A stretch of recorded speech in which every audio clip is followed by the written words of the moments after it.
Muito boa noite, senhoras e senhores. Nesse momento, a Secretaria Municipal da Cultura, Instituto Cultural do Cariri, encerrarão as comemorações cívicas dos 208 anos da Revolução Pernambucana de 1817, sob o título Dona Bárbara do Crato, heroína do Brasil. Foram 3 dias assim de vasta programação cultural, com exposição de Dona Bárbara também está na Refésia, no Centro Cultural do Araripe, também lançamento de livro Sertão, confederado por Maria Disputado, também a reabertura da Biblioteca Pública Municipal, com um espaço especial dedicado à Bárbara de Alencar e os livros sobre ela também. Também a feira gastronômica, Cariri Criativo, também espetáculo teatral, Sertão Confederado, e também hoje teremos a conferência Master Crato 1817-1824, que registra assim, respectivamente, a Revolução de 1817 e a Revolução Confederação do Equador em 1824. Então, sob o título Esperança da Independência e República do Brasil, com o professor Dr. Virgílio Arraes da Universidade de Brasília, e também com esse apoio do Instituto Cultural do Cariri, e sempre lembrando que no dia 3 de maio de 1817, a heroína Bárbara de Alencar promoveu a missa na Igreja Nossa Senhora da Penha, celebrada pelo seu filho, o padre José Carlos, com a presença do subdiácono vindo do seminário de Olinda, José Martiniano de Alencar, e Tristão Gonçalves, esse último também o grande mártir da Revolução do Equador, quando então tivemos José Martiniano proclamando a independência do Brasil 5 anos antes de Dom Pedro, e proclamou a República também do Brasil 72 anos antes do Marechal Deodoro da Fonseca. Portanto, o Crato é o berço da liberdade do Brasil. E abrindo aqui a solenidade, nós convidamos o nosso companheiro Jorge Carvalho, professor, também titular da cadeira Martim Alvarez, para a declamação de um cordel sobre o 2017 Revolução Pernambucana.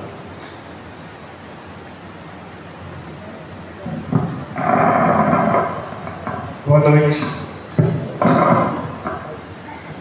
A gente vai ler o cordel, a Revolução de 1817, de autoria de Eloy Teles. Temos também Tristão Gonçalves, um herói do sertão, autoria de Eloy e do Dr. William Brito. O cordel Barnabé, o escravo de Dona Bárbara, também é autoria de Eloy Teles. E Ana Triste, Eloy Teles também escreveu. Vamos ao cordel A Revolução de 1817. Aqui, com muito carinho, no meu rimar corriqueiro, lhe mostro outro versinho, como o segundo e o primeiro. É um cordel mal composto, mas está muito disposto, sendo da série terceiro. Com licença, eu vou aos fatos, lá em 1800, conforme vários relatos, os cratenses sempre atentos tinham já nova estrutura, uma farta agricultura e tudo para seu sustento. O Brasil vivia preso às ordens de Portugal, em muitos estava aceso o farol do ideal. Espíritos irreverentes, como exemplo, Tiradentes, dera a vida triunfal. No ano de 17, o grupo pernambucano, num pacto firme, promete um audacioso plano e com força firme pública lutar por uma república contra o uso tão tirano. No seminário de Olinda havia um cratense bravo que com sua ideia infinda quer ver das lutas o travo, engajou heroicamente e ali plantou a semente. Pelo Brasil era escravo.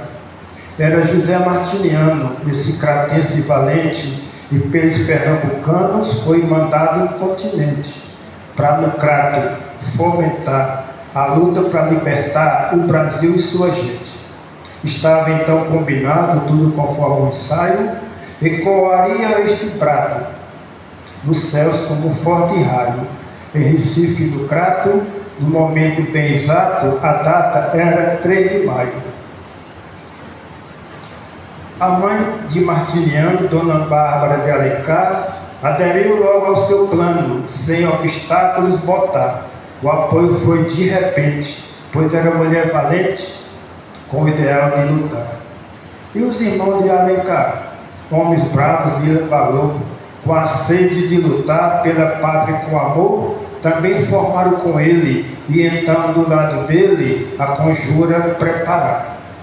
Um deles era cristão, nome muito respeitado, o outro segundo irmão, Padre Carlos, ao seu lado. E muitos outros amigos formaram logo consigo a luta tão ansiada. Chegou o dia, a igreja de fiéis estava lotada.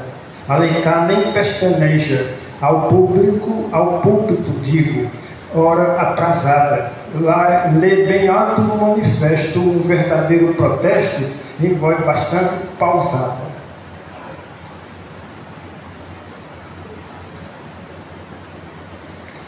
E gritou a independência do Brasil com Portugal, e com muita veemência aos seus pares de ideal, numa voz frêmita, pública, gritou: viva a República, a liberdade afinal.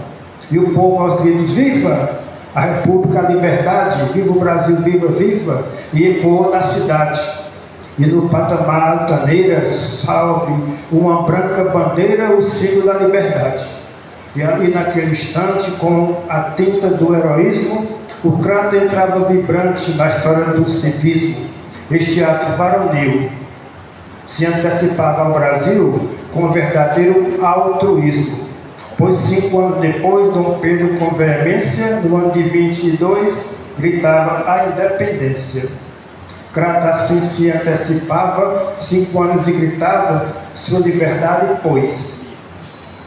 Mas, voltando ao fato histórico, Justiniano e irmãos, marchou resoluto, eufórico, com suas armas na mão, se dirigiram ao Senado. Da Câmara e com um brado fez a destituição. Território independente, naquele instante era o Crato, aos tiros ensurdecentes, os libertadores natos, davam ao Brasil a lição da coragem da união, num dos mais heróicos fatos. Dona Bárbara reuniu logo todo o pessoal, com armas todos muniu, com coragem ideal, disposta até a morrer, mas no Crato promover derrotas a Portugal.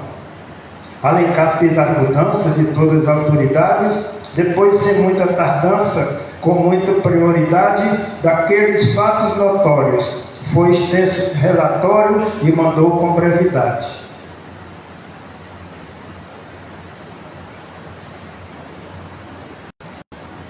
Mandou para Pernambuco, onde o governo instalado, pois na base do Trabuco, conforme foi combinado, tinha feito seu levante, naquela hora importante da história dos dois estados. Mas no fundo ele sabia que a luta era desigual, era Davi contra Golias. Era uma coisa irreal. As forças não custariam e então reprimiriam o majestoso ideal. Mas quis dar uma lição de amor, de brasilidade e mostrar que sua geração tinha sangue de verdade. Que todo o povo do Crato se espelhasse nesse fato para toda a posteridade. Depois veio a repressão para abafar o movimento, fosse leais à nação, Cumprido então seu intento, presos os heróis do Crato, ao rei foi feito o relato para o régio cumprimento. Dona Bárbara de Alencar foi presa sem distinção, rumo à fortaleza, e lá foi feita a Inquisição. Depois levada à Bahia, mas com ela também ia a bravura do sertão. Foi maltratada demais durante toda a viagem. Sofreu os insultos tais dos soldados em voragem, juntamente com seus filhos, cada qual com maior brilho e orgulhosos da coragem. Nas cadeias da Bahia deram a grande lição, enfrentaram a tirania com firmeza e com ação.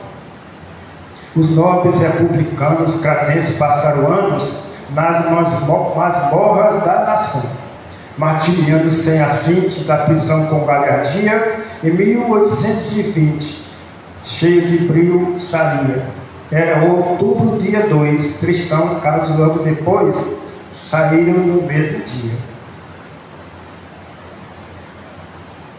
Com eles a Bárbara forte dos ardores republicanos, pois enfrentaram a sorte durante mais de 3 anos, e foi por ordem do rei, ordem que era uma lei, o fim dos dias tiranos. E todos os sofrimentos por eles tanto vividos, dentre os nomes acrescento, mais um bravo destemido, também teve igual papel. Foi o herói Leonel, de Bárbara, irmão querido. Que o gosto dessa gente, que o gesto dessa gente não fique jamais em vão. Sofreu decentemente com a mais fiel devoção. Os ideais republicanos, depois de 72 anos, é que triunfou a nação. Ao terminar a história, neste terceiro livrinho, por ter nele tanta glória, o fiz com muito carinho. Alencar, Bárbara, Tristão, Leonel, Carlos, então, nos mostraram o caminho. Um abraço a todos e a todos. Boa noite. Muito obrigado ao companheiro Jorge Carvalho. Queremos, sequenciando aqui a solenidade, registrar presenças no auditório Luiz Almeida, do Instituto Cultural do Cariri.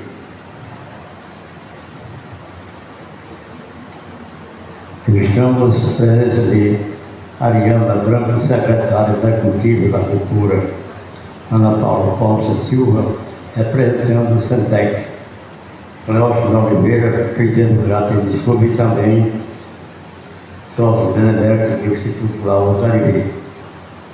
Além de Alencar, diretor do Museu Ferroviário da Estação João Felipe, de Fortaleza. Também o deputado Rafael Branco, também a doutora Zuleide Queiroz, secretária do Municipal de Direitos Humanos, doutor Fabio Alencar, diretor do EMOS. Também o doutor Ângelo Bianco, juiz de Direito, e sua esposa aqui presente. Também a professora Amparo Aires de Alencar, que é a diretora do Museu Bárbara de Alencar, lá na cidade, no município de Exu, Pernambuco. E também, além de vários outros convidados especiais para esta unidade. E agora nós convidamos o doutor José Flávio, presidente do Instituto Cultural do Cariri.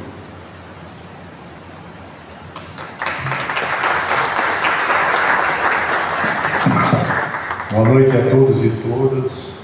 Em nome do Instituto Cultural do Cariri, queria dar boas-vindas às pessoas que aqui estão. Dizer da alegria do Instituto em acolher esse momento.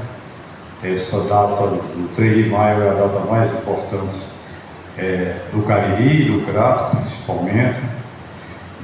Passou um tempo um pouco esquecida, uma memória também da Confederação, que é até tido como revolução esquecida, naturalmente, até em Pernambuco, né? Como a gente viu agora, na quarta-feira, tivemos uma palestra do escritor Cláudio Aguiar, que é aqui do Instituto também, e Cláudio falando do esquecimento total do nome de Frei Caneca em Pernambuco, que é uma coisa extremamente estranha, já que a gente conhece bem Pernambuco, somos todos um pouco pernambucanos, e a gente sabe como lá tudo devia ser a maior revolução e via reta do mundo, né?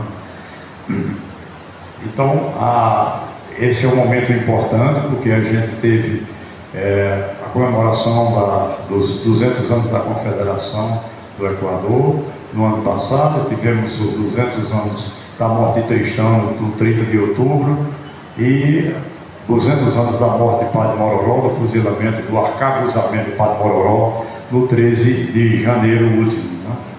Então, são datas assim que precisam ser lembradas pela importância da Confederação, que foi certamente o maior movimento revolucionário da história do país, nessa mudança tanto da independência como da monarquia, né? Ou, aliás, da república.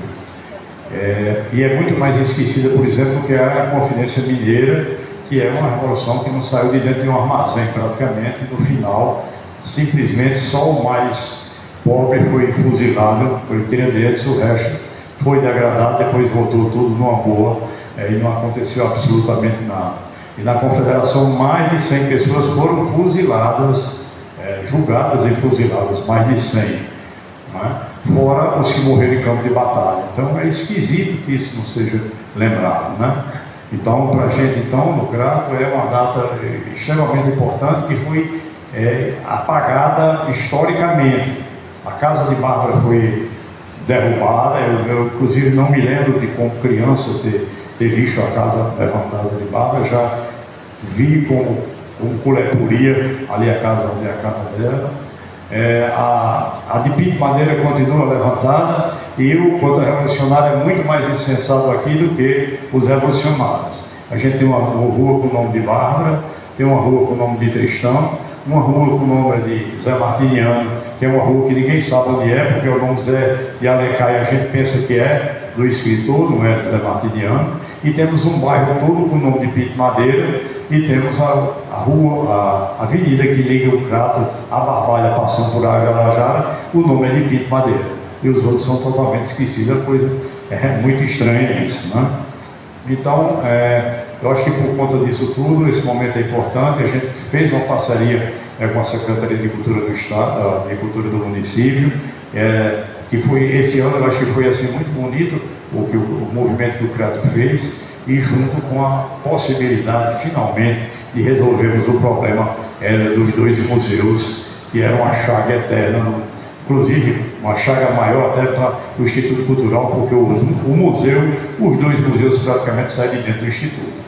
Então, quando a gente vê fechar por 15 anos um museu, é uma coisa assim de doer no coração, né? Então, finalmente, há essa possibilidade, e há uma possibilidade, pelo menos uma esperança, de que a coletoria seja finalmente devolvida para o município e seja transformada no Memorial de Bárbara de Alencar, que é uma doação que está em pleno andamento, graças a Deus. Então, por tudo isso, eu queria agradecer a presença de vocês. Hoje vamos ter uma palestra fechando essas comemorações no 3 de maio, e a palestra será com o Virgílio Cacheta Reis.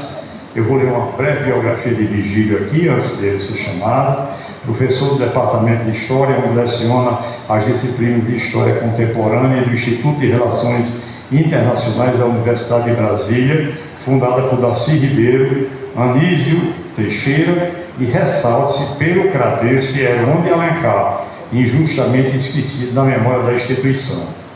Virgílio Cacheta Reis nasceu em Brasília em 2 de dezembro de 1971, filho do também cratense Eliomar de Alencar Reis e da Belo Horizontina Maria Luísa Cacheta Reis. Bacharel em 1964, mestre em 1998 e doutor em História em 2005 pela Universidade de Brasília, ao estudar neste a atuação da Santa Sé durante parcela da Guerra Fria até 1978. Em 2017, realizaria pós-doutorado na Universidade de Montreal, sob supervisão do professor Michael J. Carley, especialista em História da Rússia na primeira metade do século XX, servidor concursado do governo do Distrito Federal desde 1993. até 1999, onde começaria a lecionar no Instituto de Relações Internacionais da Universidade de Brasília, ao ser selecionado para professor substituto. Teria passagem também no ensino superior particular, 2001 a 2005, lá em Brasília. Em 2007, tornar-se-ia o primeiro historiador concursado do Tribunal Superior Eleitoral, TSE. Porém, ao passar no concurso efetivo do Departamento de História em 2009, optaria pela carreira acadêmica. Desde então, desenvolve suas atividades rotineiras de ensino e de pesquisa, com concentração em História dos Estados Unidos e da Guerra Fria. Neste ínterim, lecionou no Ministério das Relações Exteriores entre 2008 e 2012 e na Escola Superior de Guerra entre 2015 e 2018, na seção de Brasília. Colabora na imprensa nacional de modo constante, com artigos sobre política internacional há quase 25 anos. Boa parte dos textos encontra-se disponível no Correio da Capitania e no Mundorama, do Distrito Federal. Contribui outros 5 entrevistas a veículos de comunicação em todo o país, além de compor o Instituto Cultural do Cariri, ICC, integra o Instituto Histórico e Geográfico do Distrito Federal, agremiação na qual ocupa atualmente a função de secretário-geral adjunto. Publica artigos em revistas científicas desde 2000 e orienta na graduação desde 2000 e na pós-graduação desde 2010. Esse é o breve currículo do nosso conferencista de hoje, Virgílio Cacheta Arras.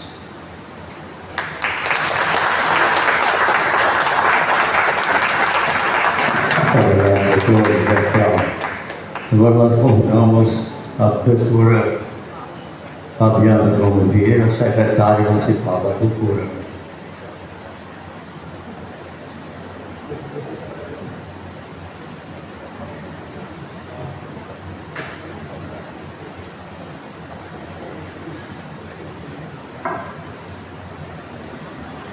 Boa noite, ser bem breve, né? Zé Fábio já chamou, foi o palestrante, mas eu não podia deixar de agradecer a vocês, convidar aqui também a secretária executiva, a doutora Ariana Branco, que eu queria também que ela estivesse aqui nesse momento aqui comigo.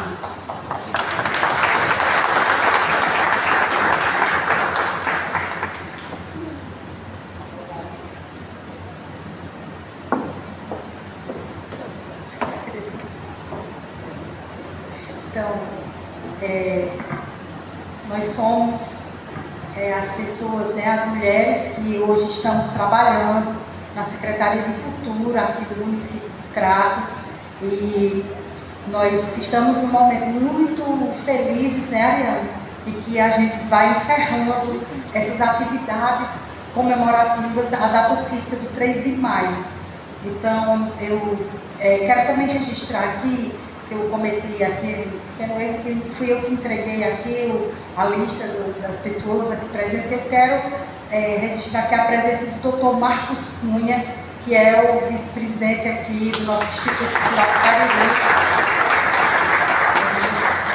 Então, eu queria só ressaltar de tudo que já foi dito, né, essa importância de Bárbara como uma mulher que saiu do âmbito familiar, né, numa época em que isso não era comum, e assumiu a vida pública, né, assumiu um posicionamento político, e um posicionamento político contra o rei, né? Então, até hoje a gente vê aí o que aconteceu por esse posicionamento dela, esse apagamento, toda essa difamação pública que ela sofreu e sofre ainda, né? E tudo isso porque ela ousou ser uma mulher diferente na época dela. Então isso nos inspira, a mim, a Ariana, a todas as mulheres cravenses, eu acredito, a ousar, a ocupar nossos espaços, né? E sem temor, porque a história no fim vai reconhecer a grande importância da heroína Bárbara de Alencar aqui para o Crato. Zé Flávio falou, mas eu quero registrar isso também, que o prefeito, ele não está presente aqui, mas nós estamos representando o nosso prefeito André Barreto, e ele está já concluindo essas tratativas para que o prédio da Cefaz, aqui no Crato, que fica ali na Praça da Sé, onde foi a casa da Heroína Bárbara de Alencar, seja trazido para o município, certo? Uma doação para o município, e que seja construído um memorial Bárbara de Alencar. Então, no próximo ano, se Deus quiser, nessa festa do 3 de maio, nós já estaremos com esse memorial, né, do nosso Crato. Então, isso é muita felicidade para a gente. E eu queria também falar um pouco sobre essa programação que foi muito significativa, a exposição vindo para a nossa Refesa, né, que nós estamos lutando muito, eu e a Ariana, e toda a equipe da Secult aqui representada por Mariel, nossa colega que está aqui presente. Então, é uma equipe muito unida, é uma equipe que luta muito, e nós estamos tentando trazer aquele espaço, né, sempre ocupado com arte, com cultura, e hoje estará até o dia 11 ocupado com uma exposição muito bonita sobre Bárbara de Alencar, uma exposição de artistas cearenses do Coletivo 20, e também por trabalhos de estudantes da escola pública do ensino fundamental. Outra coisa que eu queria ressaltar é essa nossa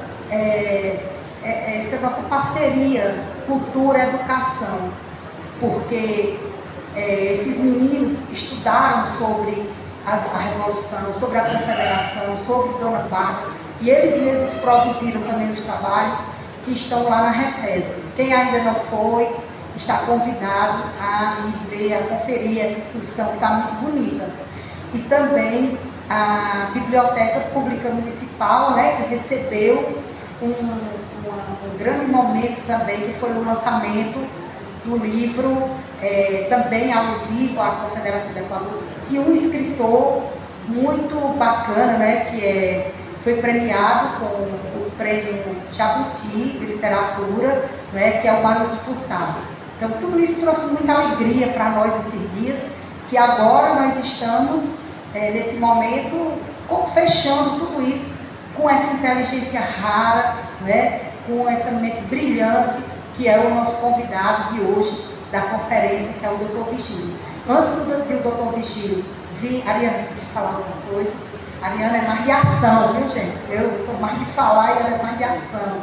Mas nós estamos juntos e está dando muito certo, graças a Deus. Eu queria convidar então,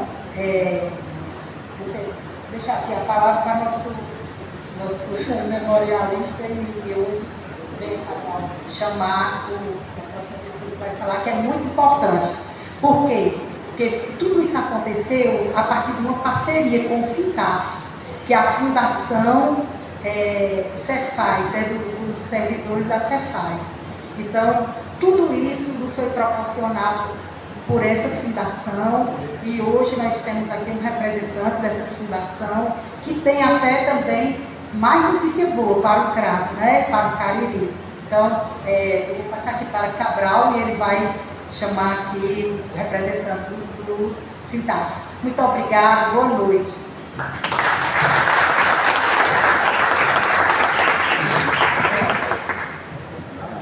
Vamos agora a nossa tribuna. Dr. Luiz Carlos de Órios, diretor de Cidadania, Inclusão Social e Cultura da Fundação Sintaf.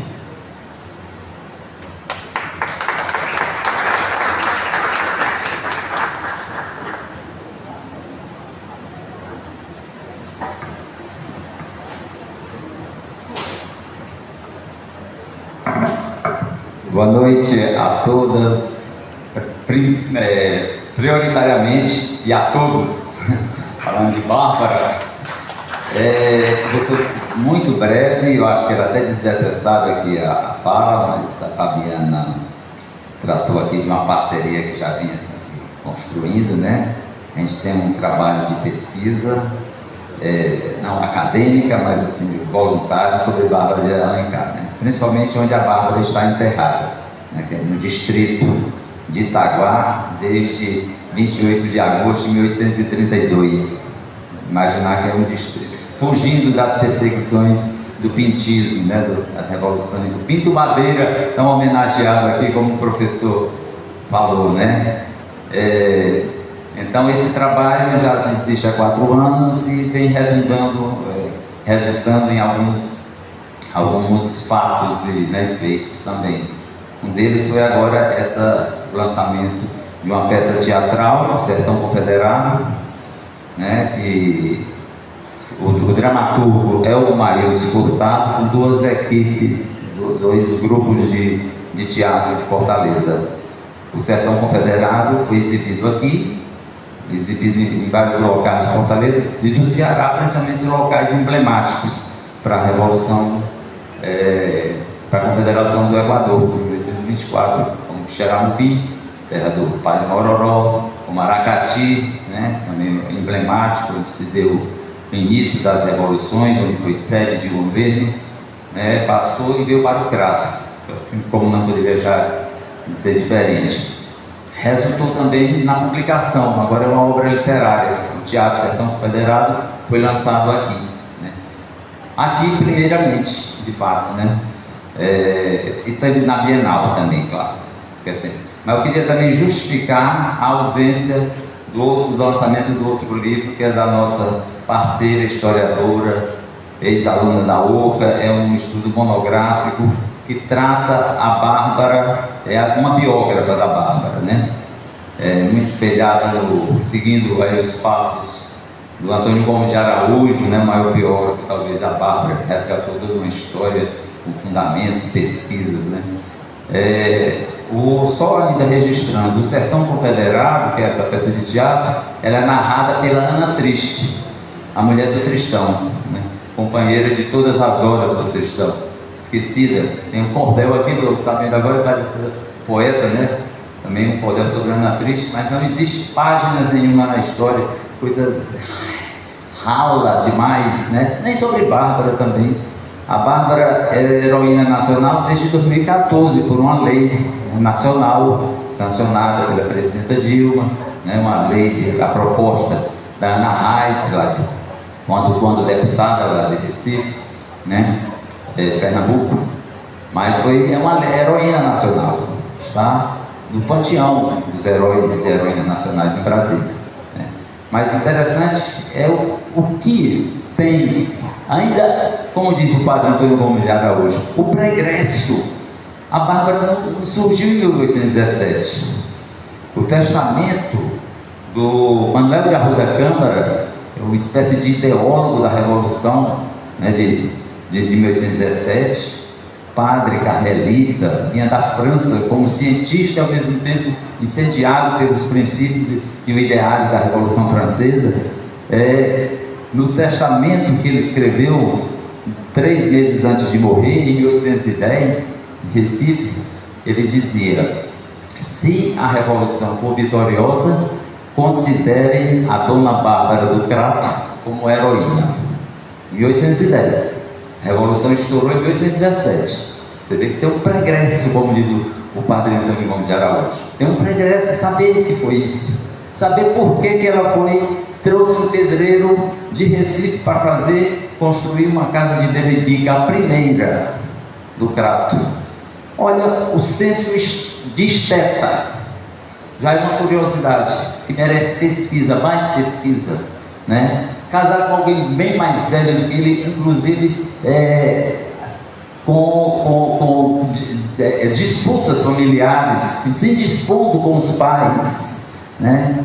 Uma mulher de vontade própria, colocando os filhos e suplando para a luta quase, sabendo que estava o risco que corria, né? Crime de lesa majestade, sabia como é que terminava isso. Então, são muitas facetas, né? Então, dentro dessas nossas ideias, dessa parceria, desse projeto, e vou encerrar aqui para a gente ouvir a palestra do professor. Surgiu a ideia da recuperação. Eu sou servidor público do Estado do Ceará. E, como o padre Gomes de Araújo diz, lá no 1817, no Crato, e ele escreveu em 1960 o livro. Ele disse: há 25 anos atrás, o Estado do Ceará cometeu o crime de destruir a casa da Bárbara de Alencar. para transformar numa exatoria, que hoje a Coleta Verde nem existe mais. Esse prédio é que está sendo agora prometido, inclusive pela Secretaria de Cultura do Estado, já numa proposta de doação também da CEPAS, né? E transformar o Memorial de Bárbara.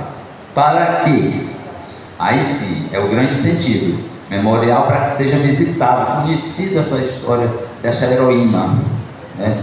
Uma heroína que tem muitas curiosidades, que não é só, lembra-se muito da luta política de Bárbara, mas não foi só isso, né? Tem muito mais coisa por trás, né? Tem uma preocupação, foi uma empresária, empreendedora.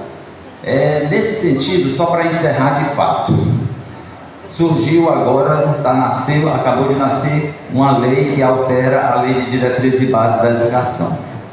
É uma lei de 2024 para efeito e vigor em 2025.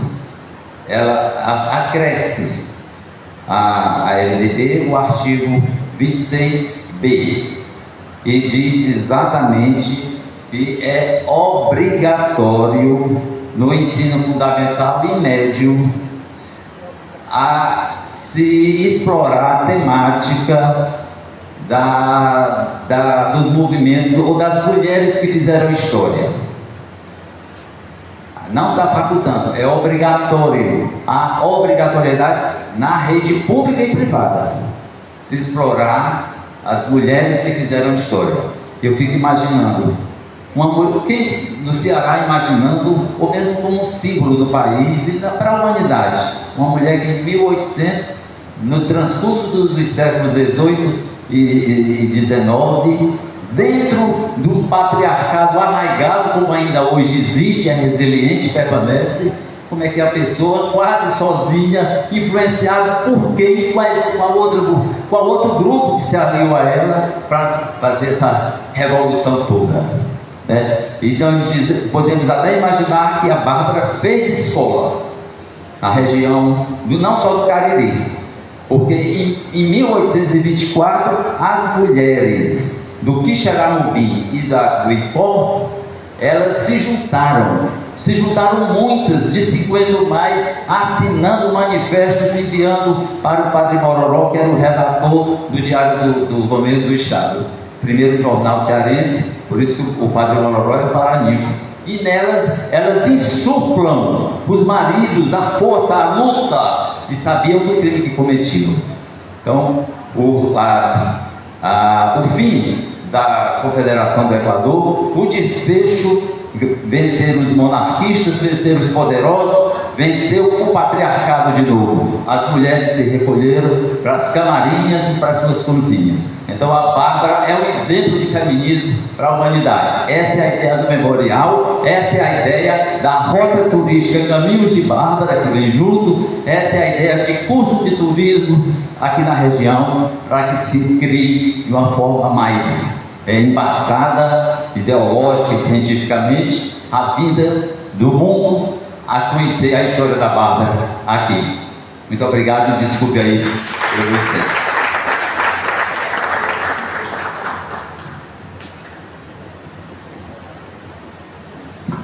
Em nome da imprensa do Crato, queremos parabenizar então esse projeto de restauração da Casa de Bárbara de Alencar, junto ao governo do Estado, governador Monteiro, também Secretaria da Fazenda, Secretaria da Cultura e Prefeitura Municipal do Crato.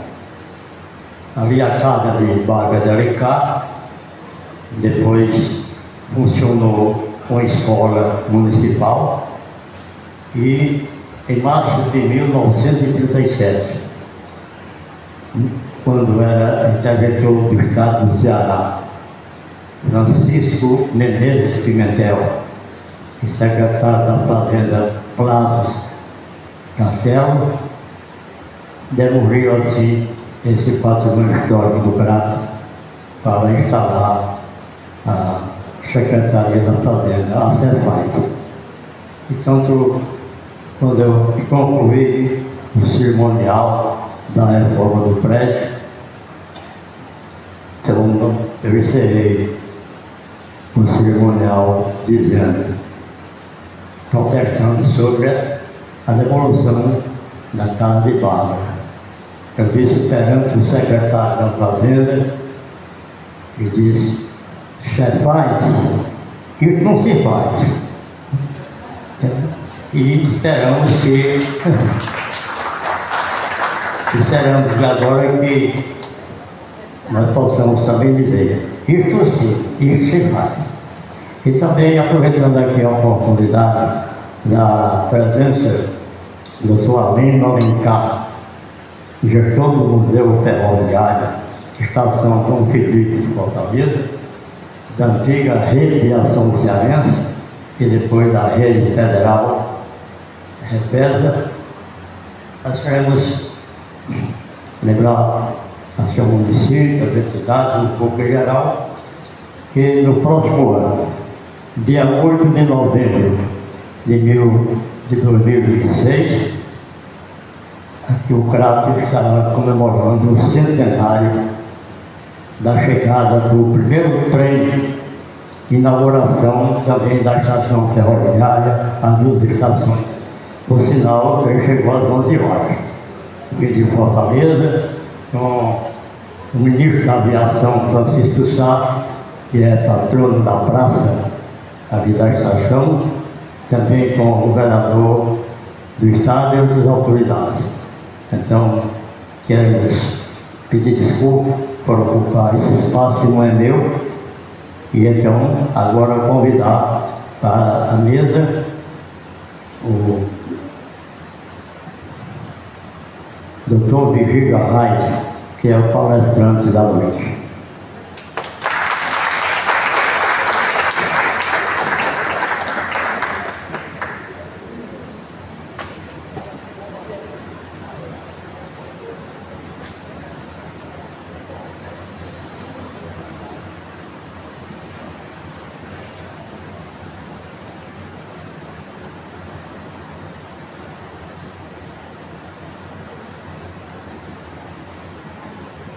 Boa noite.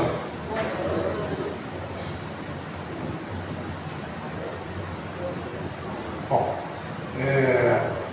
vocês viram que eu me atrapalhei um pouco com o protocolo, né? Mas peço desculpas, e era a imensa satisfação de poder estar aqui no Crato, num momento como esse. Né? Então, em primeiro lugar, eu gostaria, né, de agradecer o convite mais uma vez.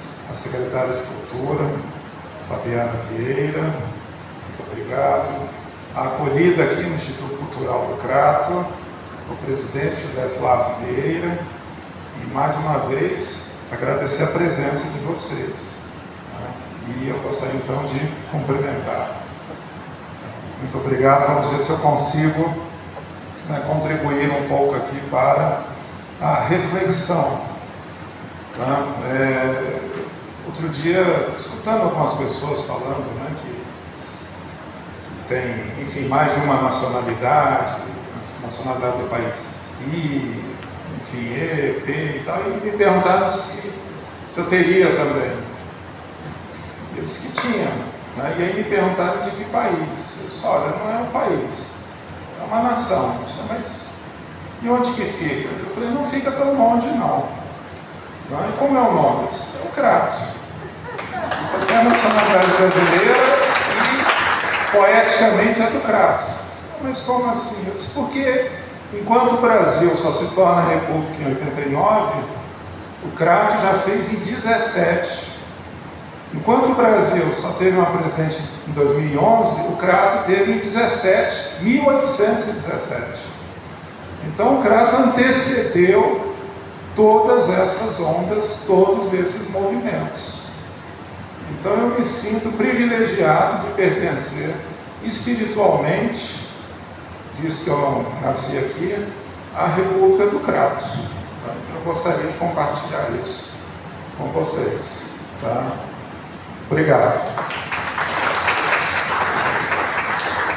Então eu gostaria de trazer uma reflexão, quer dizer, como é que o Crato, no interior do Brasil, ainda vinculada a Portugal, Reino Unido, a Portugal e Brasil e o Algarves.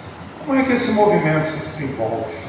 Porque há uma série de dificuldades. Nós temos que lembrar que esses movimentos, enfim, como já foi salientado aqui, eles não se iniciam de uma hora para outra.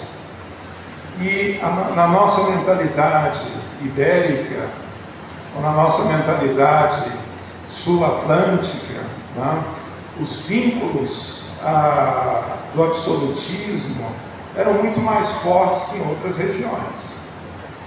Eu integraria a Revolução de 1817, incluindo a República do Crato, um movimento muito maior que se inicia décadas antes. Em alguns lugares ele prospera, em outros não, e que nós poderíamos chamar de uma espécie de um ciclo revolucionário. Um ciclo que começa a se materializar do outro lado das Américas, no Atlântico Norte, com os Estados Unidos, uma espécie de revolução, vamos dizer assim, mais burguesa, se segue com a Revolução Francesa, que ela já abre mais do que a Revolução Americana. Se por um lado nós pudéssemos dizer que a Revolução Americana teria sido um movimento mais de proprietários, a Revolução Francesa já abre, a população participa mais. E continua, aí voltando para o continente americano, com a Revolução Haitiana, que é pouco mencionada, em 1804, quando a França, então, tenta retomar a escravidão, e o Haiti se torna o segundo país livre de todas as Américas. E a população haitiana derrota as tropas francesas, que contavam com a liderança do general Leclerc, que era cunhado de Napoleão Bonaparte. Aqui no Brasil, nós vamos ter uma série de movimentos ou ensaios rumo à liberdade, que é uma palavra muito utilizada. República, liberdade. Mas o que ela representaria para uma pessoa daquela época? Quando se fala liberdade, o que ela representaria? Então nós estávamos aqui com um vínculo com Portugal. Portugal é um dos países jamais atrasados da Europa, sob qualquer perspectiva. É um país bastante absolutista, diferente já de outras sociedades da Europa. E ele é pego de surpresa por essa onda revolucionária. Portugal não esperava, nem a Espanha, que essa onda revolucionária chegasse, mas ela viria. No caso da América Hispânica, ela vai resultar numa independência anterior à do Brasil. Por quê? Porque no Brasil a vinda da família real, se por um lado garantiu a unidade do território, por outro atrasou o país no sentido de se conformar um pensamento de mudança do outro lado do mundo com aqui. Que mudanças eram essas desejadas ou pretendidas? De modo genérico, de modo geral, se eu pudesse mencionar, eu diria que um era o direito de ser representado, que é o direito do voto. Então, a ideia de poder votar e ser votado é o primeiro requisito da liberdade política. Então, cada pessoa poder escolher o seu ou a sua representante. Então, essa era a primeira demanda, de um modo geral, que se materializa nos Estados Unidos. Eles podiam votar localmente, seria a Câmara de Vereadores, seria hoje o que nós chamaríamos de Assembleia Estadual, mas não podiam votar para o que nós chamaríamos de uma Assembleia Nacional. Então, essa era a primeira reivindicação. Portugal, nem sequer havia isso. Não havia uma Assembleia. Os chamados Estados Gerais, como na França, eles estavam praticamente sepultados. Então, já havia um atraso maior nesse sentido. Segundo, que é um problema até hoje no Brasil, não só, mas aqui também, é a questão da industrialização. Alguns dizem que não houve uma revolução industrial, outros dizem que houve uma evolução industrial. Mas o fato é que a partir do século XVIII, não só, mas principalmente na Inglaterra, começa um aperfeiçoamento na produção do setor têxtil. O inverno, em uma parte da Europa, obrigava as pessoas a ficar em casa. E a produção de tecidos era feita muitas vezes por famílias e às vezes agregados. E aqueles longos invernos foram contribuindo para começar o aperfeiçoamento de máquinas maiores que terminariam desagando no que na escola a gente chama de Revolução Industrial. E com a industrialização, nós temos um salto na riqueza. Como agora, nós temos uma outra revolução, que é essa que se estende do mundo digital e que transforma o mundo muito mais rico e mais desigual. Então, a ideia de industrialização. As pessoas sabiam, nos Estados Unidos, no Brasil, já intuíam que uma nova forma de riqueza viria e que queriam participar disso também. Por que o algodão do Brasil tinha que ir para os Estados Unidos ou tinha que ir para a Inglaterra? Por que ele não podia ser beneficiado aqui para fabricar tecidos aqui? Por que se tinha que importar de Portugal, que por sua vez importava da Inglaterra? Então vamos imaginar quanto um súdito brasileiro pagava por uma peça de roupa que, se fosse produzida aqui, quantas vezes mais barato seria? Então não havia sentido. As pessoas tinham consciência disso. Então se queria também a industrialização. Mas a rainha Maria, ou Dona Maria, havia proibido a industrialização do Brasil. Então esse é um motivo, como na época se chamava, de inquietação. Hoje nós falaríamos insatisfação. Na época se dizia inquietação. Então você vê a possibilidade de prosperar e, em função da burocracia, em função do autoritarismo, você não pode. E há uma outra questão que vem também com a industrialização, que não era só no Brasil, mas era em boa parte do mundo. Minha voz não está ecoando não, né? Então tá. Que era a metalurgia. Vamos lembrar que só no século XX, Getúlio Vargas, quando negocia com os Estados Unidos, obtém para o uso de Fortaleza, Recife e Natal a Companhia Siderúrgica Nacional. Mas já no século XVIII, a metalurgia é uma fonte de riqueza também. Minas Gerais é até hoje um dos grandes produtores de minério do Brasil, da América do Sul.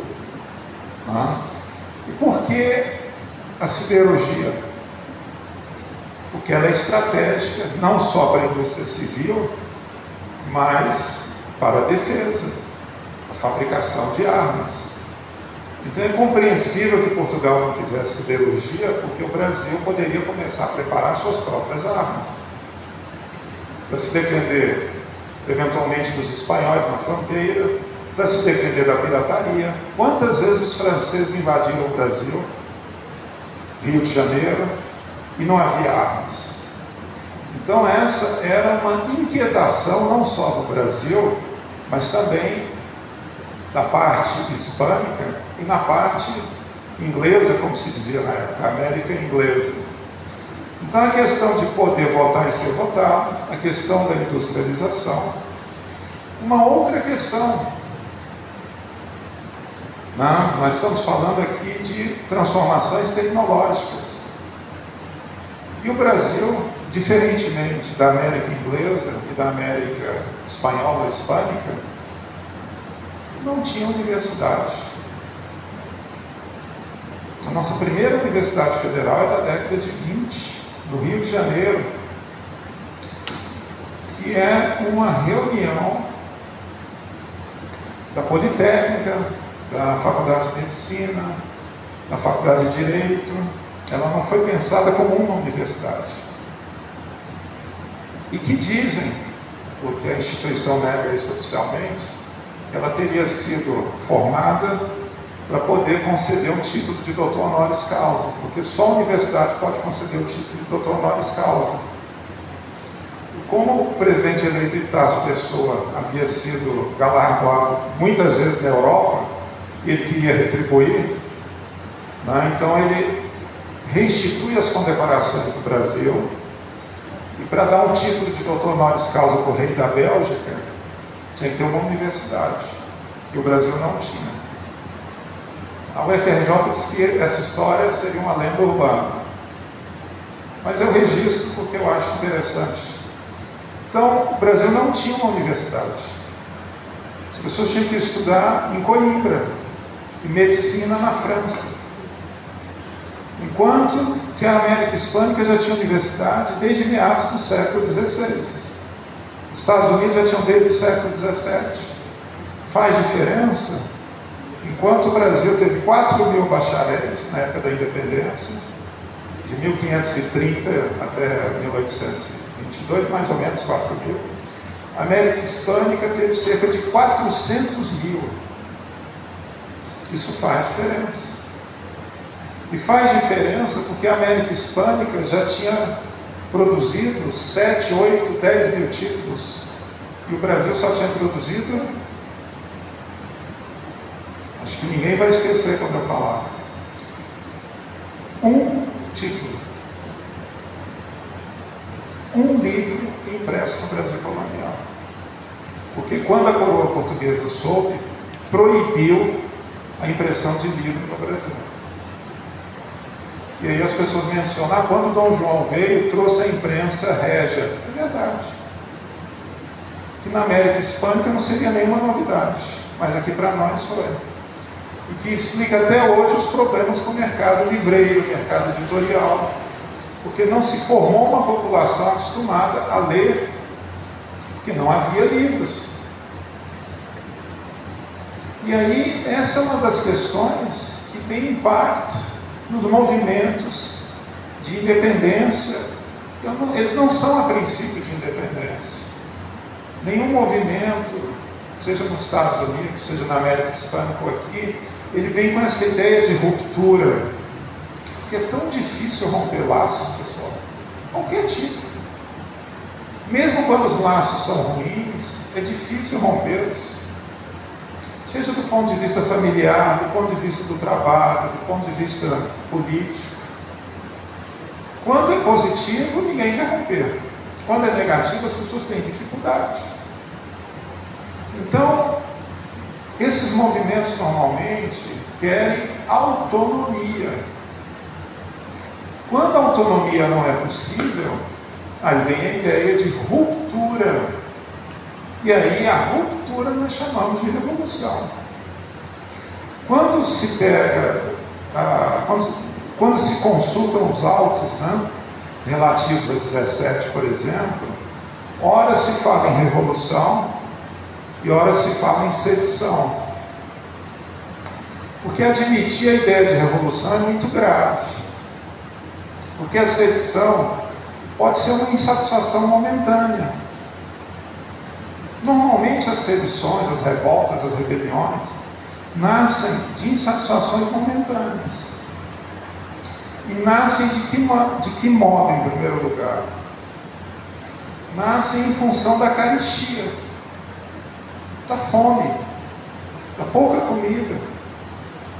E aí a gente às vezes vê em filmes, enfim, uma pessoa chega na praça e ela protesta. É um murmúrio, é um desabafo, é uma manifestação individual de um sofrimento. Ela não tem dinheiro para comer, ela não tem dinheiro para alimentar os filhos, ela não tem condições de se vestir ou pagar um aluguel. Então ela vai a público desabafar. Ela quer uma solidariedade. Ela tem a intuição que ela vai encontrar outras pessoas na mesma situação. E você pode formar, nem que seja só para desabafar, uma rede de solidariedade. Então, o murmúrio né? Então, normalmente começa assim. Começa de modo individual.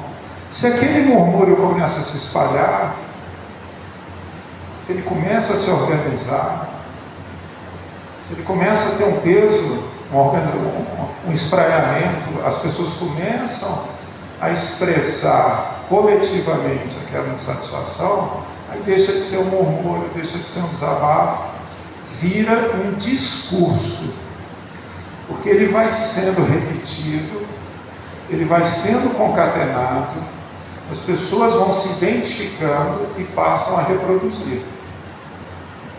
Aí é que ele adquire força e passa a preocupar as autoridades, porque ele agora está sendo filtrado no cotidiano e ele vai adquirindo peso. O discurso preocupa a autoridade real. Quando é um murmúrio, na linguagem do século XVIII, se diz que é a faísca. Acho que ninguém tem problema em apagar uma faísca, tem? Um fósforo aceso, alguém tem problema? Soprou ali, acabou. Mas se eu, do fósforo eu vou para a vela, vou para a tocha, aí começa a preocupar. Então, da faísca não pode virar um incêndio. É essa a linguagem que as autoridades portuguesas usam. Não se pode deixar haver um incêndio. Tem que se abafar o incêndio antes que ganhe corpo. Então, vai-se na faísca. Então, quando há os primeiros murmúrios, aquelas pessoas já têm que ser punidas de modo exemplar. E entre os Braganças, em Portugal, isso sempre foi feito, de modo bastante incisivo. A ideia de um Dom João bonachão é uma ideia criada pelo Rio de Janeiro monarquista. Não é uma ideia correspondente à realidade. Dom João não era bonachão.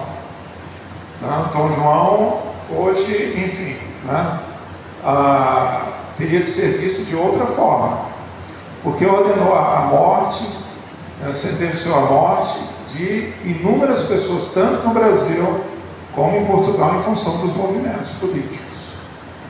Inclusive até heróis de guerra, né? Como Gomes Freire de Andrada, em Portugal, que foi assassinado, né, 2 vezes. Vocês vão me perguntar, como 2 vezes?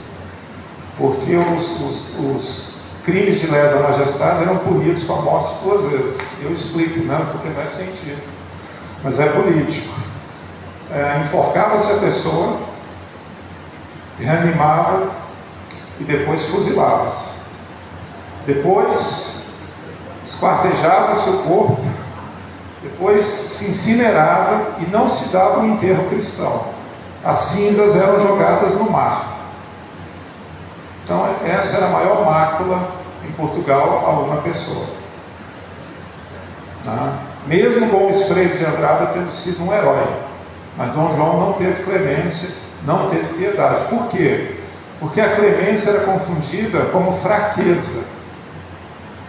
Então, um rei clemente é um rei fraco. Então, ele não poderia perdoar. Nunca no primeiro momento.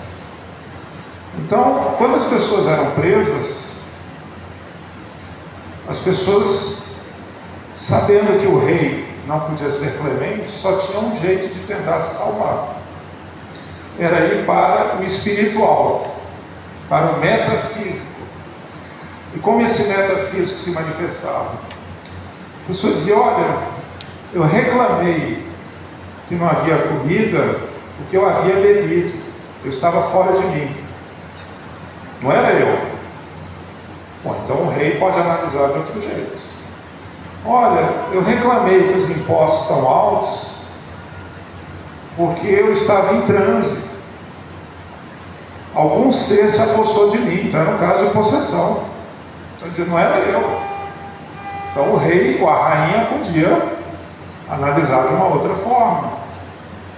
Então ele dizia, olha, já eram 10 horas da manhã E como eu não tinha comido nada, eu comecei a delirar. Eu estava fora de mim. Então, o rei ou a rainha poderia perdoar, porque era um delírio. Ou então a pessoa disse, mas quando eu protestei, eu não gritei, eu falei baixo, eu murmurei. Então eu não ofendi Sua Majestade. Então a pessoa tentava escapar de alguma forma, porque normalmente a punição era a morte. Então ela tentava alegar alguma coisa. Por isso o valor de Tiradentes, né? Porque embora ele fosse o mais humilde, ele não pediu clemência. Ele não pediu clemência. Por isso o valor. Mas diferente da Inconfidência Mineira para a República do Crato, nós temos uma diferença grande. Nós temos um ponto de igualdade, e aí o valor do Crato e Minas. Não é porque minha mãe é mineira, mas é porque todos os movimentos, todas as rebeliões do Brasil, elas ocorrem em cidades litorâneas. Porque as cidades litorâneas têm mais facilidade de contato com o mundo exterior. Então, quando chegam as notícias da Revolução Americana, chegam a Recife, chegam a Salvador, chegam ao Rio de Janeiro. Quando vem as notícias da Revolução Francesa, a mesma coisa. E para chegar ao interior, num país em que a alfabetização é muito baixa. E aí eu vou tomar a liberdade de remontar a infância de cada pessoa aqui presente. Todo mundo na escola, quando criança, fez aquela brincadeira de falar uma palavra no ouvido e ir repetindo até chegar ao final. Aquela palavra inicial era a mesma no final.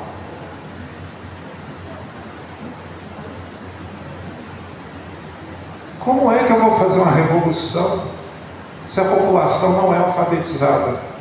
Como é que eu vou me comunicar?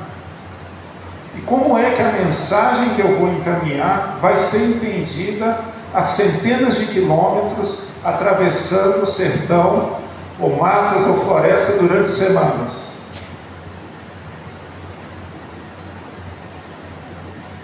Vamos imaginar o quão difícil foi começar em Recife e chegar ao Crato. Se quando a gente faz a brincadeira de criança, a gente não consegue nem manter a palavra ou a frase. Então vamos imaginar que em Recife alguém dissesse, vai haver a proclamação da República. Podia chegar aqui dizendo, vai haver a eliminação da República. Pronto, e aí todo mundo. Então nos Estados Unidos, como o grau de alfabetização era maior, a pessoa chegava numa taverna e tirava um bilhete, deixava discretamente numa mesa e ia embora. Outra pessoa chegava, via o bilhete, lia, ia para outro lugar e deixava. Então as pessoas sabiam o que estava sendo dito e o que as pessoas queriam.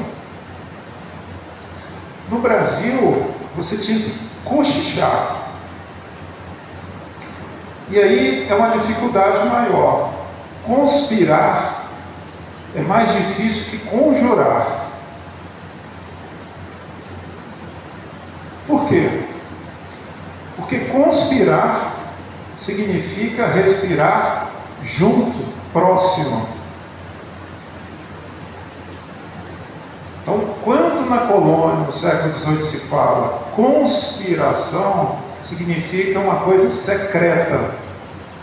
Não é pública, secreta. As pessoas têm medo.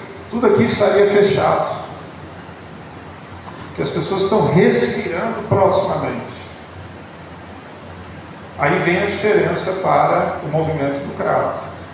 A conjuração significa que publicamente as pessoas juram defender algo. Aí é público, aí é um comunicado.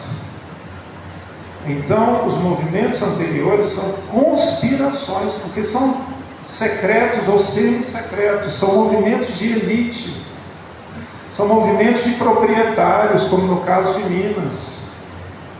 As pessoas estão preocupadas com as suas posses. Não é à toa que exatamente quem vai delatar a Inconfidência Mineira é um devedor de impostos, porque não tem propriedade. Então ele não tem nada a perder. Ele ele quer o perdão, então ele vai lá delatar. Que a preocupação é um movimento de elite, porque eles não conseguiam mais pagar os impostos, por exemplo. O do Crato, se não me engano, foi lido na igreja de Deus, público, uma conjuração.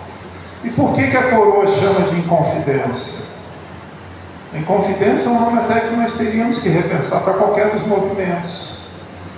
Porque a Inconfidência é a perda de confiança daqueles súditos com a rainha, que era a Dona Maria. A Inconfidência é a perda de confiança. Não é à toa que as notas, não é isso? São chamadas de cédulas fiduciárias, de fidúcia, de confiança. Não é isso? A gente recebe um pedaço de papel e acredita que aquele pedaço vale, ou porque tem um lastro no ouro, ou lastro em outra moeda, enfim, qualquer. Não é? Então, quando nós falamos em confidência, de certa forma, nós estamos reproduzindo o quê? A terminologia da monarquia. A falta de confiança. E a falta de confiança, o crime de lesa majestade só poderia ser punido com a morte. Uma questão que se coloca aqui também no Crato, que talvez isso tenha pesado bastante em Bárbara de Alencar, e uma das formas de desmoralizá-la era dizer que ela tinha filhos com o padre Silva Saldanha, e que o padre Martiniano era filho do padre, e por quê? E eu imagino que isso tenha sido amadurecido pelos formuladores aqui da República do Crato. Em Portugal, durante muitos anos, teve uma rainha, Dona Maria. Não era comum no mundo ibérico as mulheres naquela época estarem no comando. Inclusive, não só no mundo ibérico, no mundo latino, né? A França tinha a chamada lei sálica, que não é uma lei, mas é um costume instituído na Idade Média de que as mulheres não poderiam assumir o trono. A Inglaterra, até recentemente, com raríssimas exceções, as mulheres não herdavam os títulos de nobreza.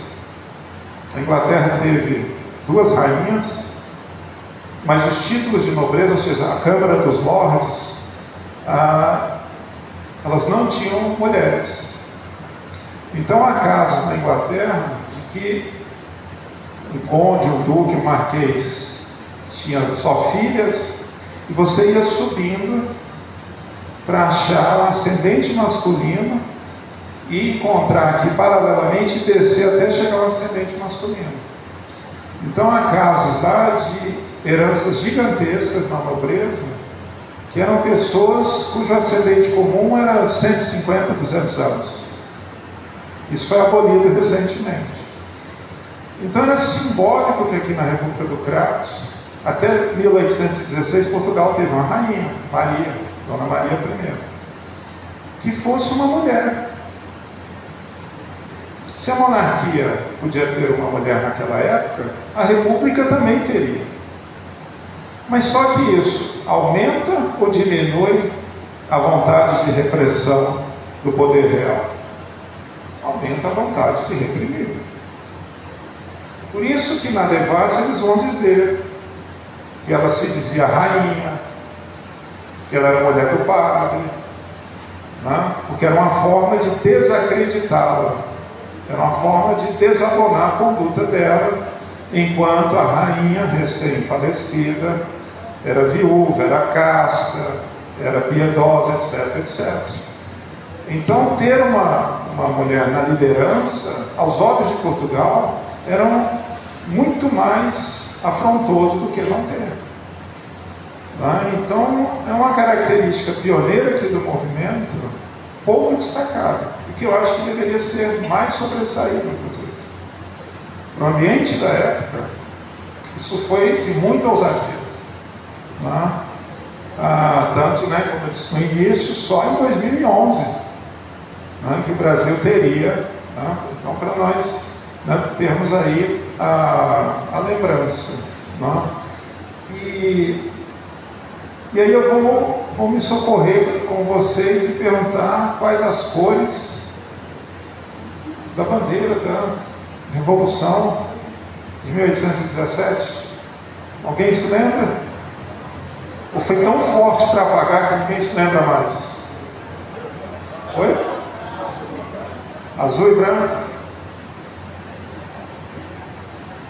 Só duas cores. Só, Tá? Um contraponto, porque as cores também são indícios, não é isso? De representação também de poder. Certamente a cor verde não foi adotada porque a cor verde significava rebeldia. E rebeldia, inclusive, na preparação. Porque até o século XVIII, que vai demorar um pouco mais, a cor verde para ser fixada no tecido era muito difícil.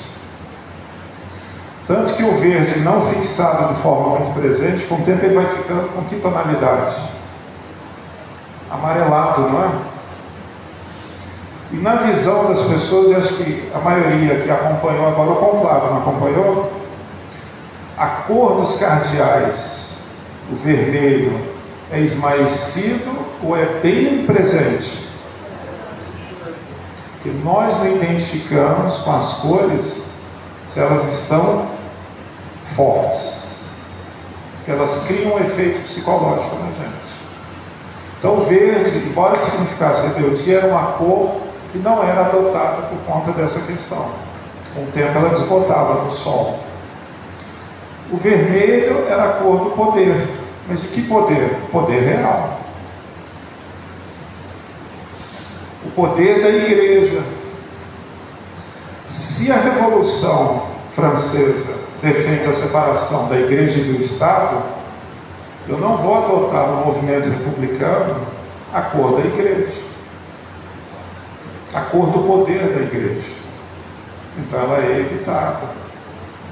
Só mais adiante, no movimento operário, a partir de meados do século XIX, é que o vermelho como cor do poder vai ser adotada pelos operários. Por que o operariado também não poderia ter o poder? Então a cor vai ser vermelha. Aí é uma mudança de mentalidade. E hoje, algumas pessoas veem a cor vermelha e já identificam logo que é comunista.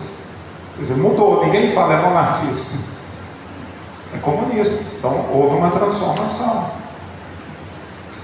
Provavelmente eu não poderia estar usando uma blusa listrada. Porque uma blusa listrada não trazia lembranças positivas. Tanto que vocês devem se recordar às vezes, de alguns filmes ou desenhos, e quem está no presídio usa uniforme listrado. Um animal que muitas pessoas não gostam quando veem visualmente, até hoje, é que animal? Mas nem falei o nome, as pessoas já falaram, zebra. Então, algumas representações são evitadas, em função do apelo visual, enfim, de alguma coisa que se desperta, Então daí a adoção, eu imagino, estou só especulando, de não se escolher nem o verde nem o vermelho para a bandeira. Isso deve ter sido, na época também pensado, em função da repressão que poderia vir.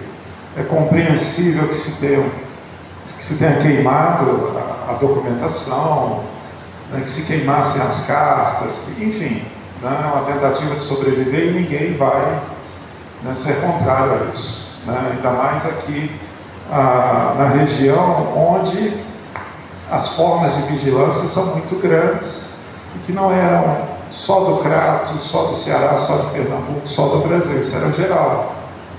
O clima de terror, que é uma palavra que passa a ser usada, era muito grande dos dois lados. Na Revolução Francesa, se quando o governo fizesse uma manifestação, o governo revolucionário, as pessoas não fossem, quem não ia tinha seus nomes anotados. E aí as pessoas começavam a dizer que era monarquista, que era a favor da Igreja Católica. As pessoas tinham medo. Não? Então aí as pessoas iam mesmo que não acreditassem. Né? Então, jurar publicamente o movimento republicano há 200 anos era um ato, enfim, né, de extrema coragem. E aí eu volto de novo ao significado da palavra liberdade. Porque é uma ideia que vem antes das revoluções, mas que no mundo ibérico era pouco aplicada. Porque 3 direitos se relacionavam com o liberalismo político: o direito à vida, o direito à liberdade e o direito à propriedade. 3. Aí cada pessoa que pode estar pensando, qual que seria o mais importante dos 3? Vida, liberdade ou propriedade privada? Eu diria a vida. Mas os liberais diziam que era a propriedade privada. Porque sem a propriedade privada não se teria liberdade nem vida. Parece estranho, né? Hoje, pensar assim. Né? E então, como é que a pessoa poderia obter liberdade? A partir do momento que ela fosse proprietária. Por quê? Porque na concepção do século XVIII, a ideia do iluminismo, da ilustração, é a ideia de que as pessoas são livres quando elas são capazes de tomar suas próprias decisões, independentemente da família, da igreja, do Estado. Não é que ela tem que ser contra a família, a igreja e o Estado, não é isso. Quando a pessoa diz, eu vou até lá ou não vou, porque ela acha que é mais conveniente, mais adequado, mais apropriado, ela então seria livre, porque ela tem autodeterminação. É essa a ideia do iluminismo, da ilustração, né, que é trabalhada a partir do século XVIII. As pessoas tomarem suas decisões cotidianas a partir das suas experiências, das suas aspirações, dos seus desejos. Então a ideia de liberdade no Crato, Pernambuco, Minas Gerais, Rio de Janeiro, é que o povo, como se falava na época, né, nos falava a sociedade, né, o povo pudesse ele tomar as suas decisões. Então ele toma as decisões porque ele vota e pode ser votado, tá? Porque ele decide se vai ter indústria ou não, se vai haver escola ou universidade. Então, ele, a partir daí, ele se liberta. A libertação é o direito de ir e vir, de fazer ou não. Eu não sou bacharel em direito, mas acho que isso, inclusive, está na Constituição do Brasil, não é isso? Direito de ir e vir, direito de só fazer alguma coisa em virtude da lei. Esses são princípios do liberalismo. E quando eu tenho a libertação, o direito de ir e vir, de me movimentar, de fazer parte de um movimento que pode ser um partido político, pode ser um movimento religioso, pode ser um movimento cultural, pode ser a feitura de um jornal, a fundação de uma escola. Então, quando eu tenho a libertação, eu tenho a liberdade. que é a liberdade política, ou seja, a política no sentido de cada pessoa poder transformar a sociedade, individual ou coletivamente, de acordo com o desejo da maioria, e não de uma família, de uma dinastia, de um rei, de uma rainha, de um imperador, de uma imperatriz. Então eu imagino que 200 anos depois, mesmo que muitas vezes de forma intuitiva, porque a ideia de livros, de panfletos era muito reduzida, não era só no Brasil, inclusive em Portugal, não, mas que os revolucionários tenham tido essa percepção, tenham tido essa perspectiva, tendo já outros exemplos e tendo a possibilidade de corrigi-los. Porque já havia tido a Revolução Americana, Francesa e Haitiana. E aí, só para dar como último elemento de reflexão, por que foi mais difícil ainda a Revolução de 1817? Porque ela vai contra uma onda conservadora, que vem com o Congresso de Viena em 1815, que tinha por objetivo restaurar o antigo regime, ou seja, o absolutismo e a prevalência dos valores religiosos sobre os valores científicos, sobre os valores laicos. Então, Portugal, de certa forma, é derrotado no Congresso de Viena, perde Olivença, até hoje perdeu, perde a Caiana, que é aqui na Guiana Francesa. Então, Portugal vem com mais sangue nos olhos para reprimir qualquer movimento por mais autonomia, fosse no continente africano, fosse no continente sul-americano. E aí, então, a Revolução de 17, talvez ela tenha sido até mais difícil que os outros movimentos, porque os outros acompanhavam uma onda revolucionária. Já a Revolução de 1817, ela vai contra a onda. E aí é muito mais difícil. Eu não recomendo ninguém ir ao mar contra a onda. Tá? Eu recomendaria ir a favor. Mas no caso da política, eu subscreveria totalmente os ideais da Revolução de 1817 e da República do Crato. Então, muito obrigado.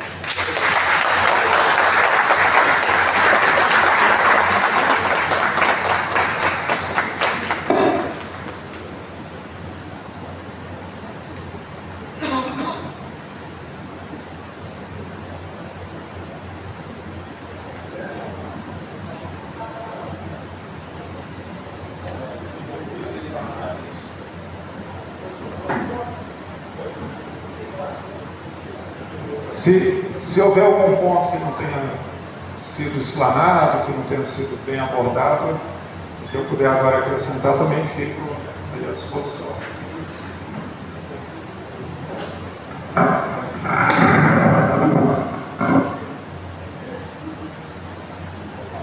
Parabenizar a palestra tão esclarecedora e bonita do querido Virgílio. E a gente abre um pouquinho aqui o microfone para quem quiser fazer alguma pergunta, algum comentário, pode ficar à vontade.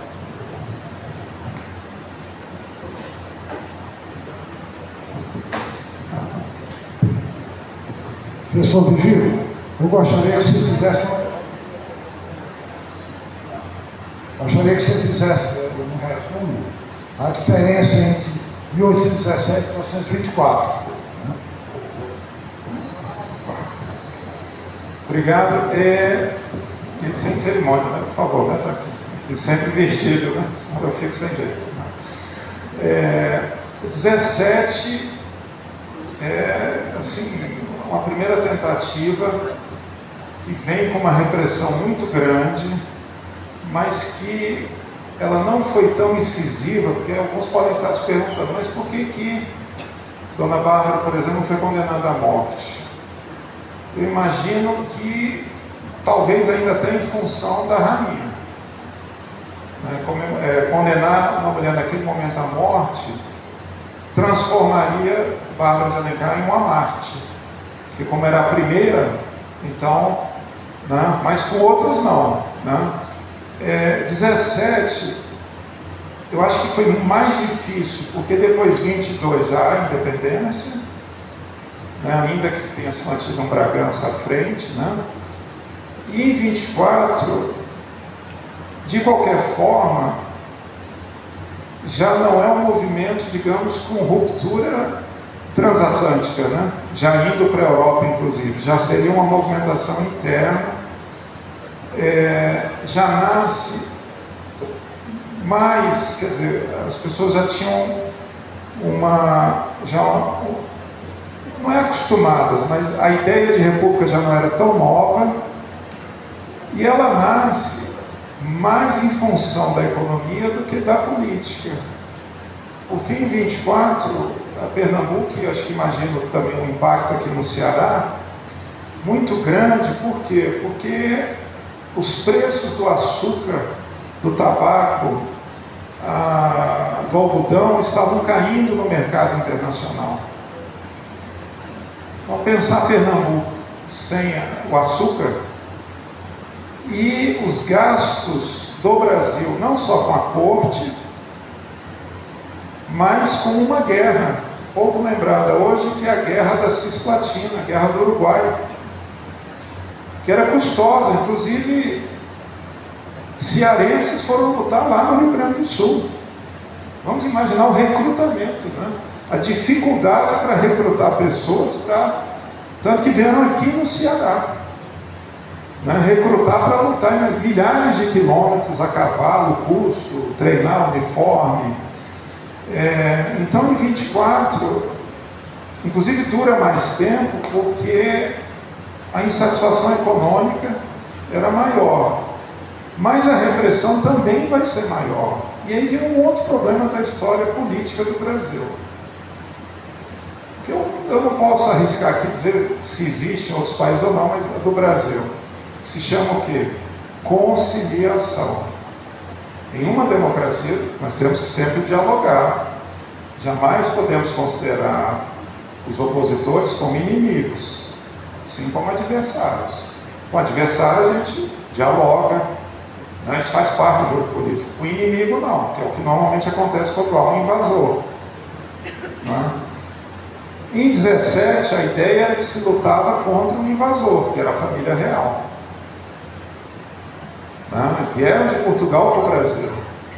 Então era uma espécie de invasor. Né? Em 24 já não seria, porque né, já era contra o próprio imperador. Né? E aí veio, que foi um erro, mas 200 anos depois é menos difícil. Não vou dizer que é mais fácil, mas é menos difícil avaliar, que foi alertado muitas vezes que não podia haver conciliação, que quem era monarquista não ia virar republicano, que assim que houvesse uma brecha, os adesistas de última hora iriam trair o movimento, e foi o que aconteceu. Né? Foi o que terminou desagregando o movimento. Então alguns diziam que naturalmente não deveria haver fuzilamento, nada disso, mas que eles deveriam ficar, por exemplo, encarcerados, separados enquanto não se consolidasse a república. Mas aí alguns diziam, não, acho que não vai funcionar direito, e aí vem o primeiro estágio da derrota. Se nós formos derrotados, que tratamento que eles vão nos dar? Bom, quando você começa um movimento político já pensando na derrota, o que vai acontecer? Já, né? Quer dizer, a gente tem que estar preparado, mas não pode explicitar essa possibilidade, porque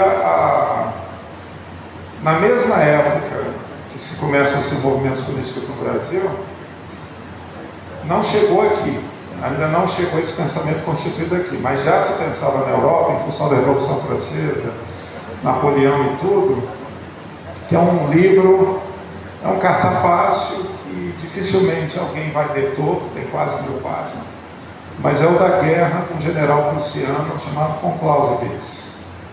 E no capítulo 24 ele comenta que a guerra é a continuação da política por outros meios. Embora ele não tenha escrito isso explicitamente, ele deixa nos comentários que só se deve iniciar uma ação armada se tiver bem definido o objetivo. Se não tiver, não se inicia. Então, o movimento para implementar a República como é que nós vamos implementar? Mas a gente podia também fazer isso.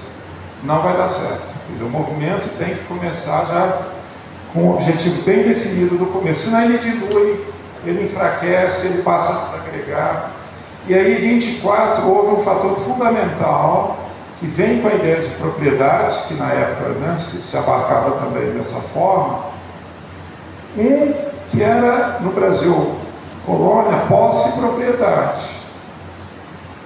E aí eu vou usar um exemplo, Alguém faria uma grande reforma numa casa, um apartamento alugado? Primeira coisa, quando fizer essa reforma, o proprietário disse: agora eu quero de volta.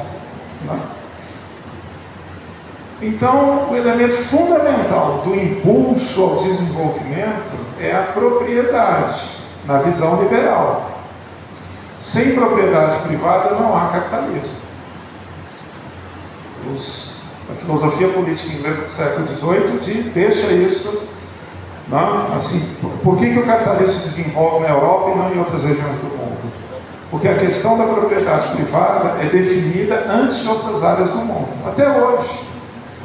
Em alguns países, como no Oriente Médio, o que é público se confunde com o patrimônio dos príncipes, da família real.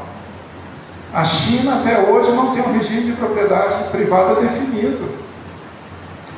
Então, essa é uma questão de insegurança do Brasil, dos senhores de engenho, dos latifundiários. A qualquer tempo a coroa podia tomar sem indenizar. Porque pode tomar até hoje, mas tem que indenizar justamente. E aí, em 24, na Confederação do Equador, havia quem defendesse a abolição da escravidão e havia quem não defendesse isso. Isso contribuiu para dividir o movimento. E nessa indecisão, a coroa se aproveitou para reprimir, tanto em Pernambuco como aqui no Ceará, onde o impacto da mão de obra escravizada era menor. Mas, de qualquer forma, em função das lavouras de cana e tudo, ainda havia. Então, esse foi um ponto que contribuiu para a derrocada. Mas a questão do liberalismo ficou ainda em Pernambuco. Pernambuco ainda vai participar dos movimentos liberais de 40 a 42, e o último suspiro liberal da história do Brasil, monárquico, é Pernambuco com a revolta da Praieira. E, de novo, a questão do papel da mão de obra vai entrar também, e vai dividir o movimento. Então, a questão econômica tem um peso maior em 24 do que em 17. E aí terminou contribuindo negativamente. E a repressão já por Dom Pedro foi pior que a do pai em 17. Houve muito mais mortes nas mãos de Dom Pedro do que... E é curioso que na Europa Dom Pedro seja considerado um príncipe liberal, um príncipe... mas não era como bom Bragança, bom entre aspas, tá, pessoal? Ele era a moda absolutista. Mas ele tocava piano, mas isso não exime dos pecados. Tá?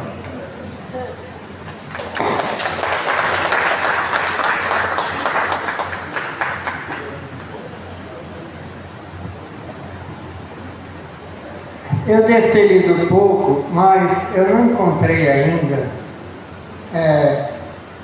uma descrição, ou várias descrições, que pudesse a gente formar, digamos, um conceito visual de Bárbara de Alencar.